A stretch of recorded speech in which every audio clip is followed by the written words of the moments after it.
भरत गादीवरती बसला पाहिजे, हा स्वार्थ योग्य आहे. कुठल्याही आईला वाटतं माझा मुलगा एखाद्या मोठ्या पदावरती असला पाहिजे. प्रत्येक आईला वाटतं माझ्या मुलाला कुणीही मोठं म्हटलं पाहिजे. प्रत्येक आईला वाटतं माझा मुलगा मोठा झाला पाहिजे.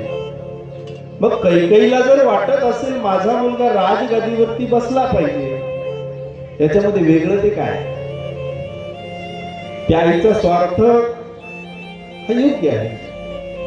पण दादा, स्वार्थामध्ये दोन प्रकार आहेत. एक न्यायी स्वार्थ आहे आणि दुसरा अन्यायी स्वार्थ आहे.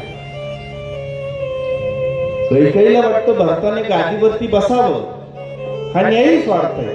वाटलं पाहिजे माझा मुलगा गादीवर बसला पाहिजे, हा न्यायी स्वार्थ आहे.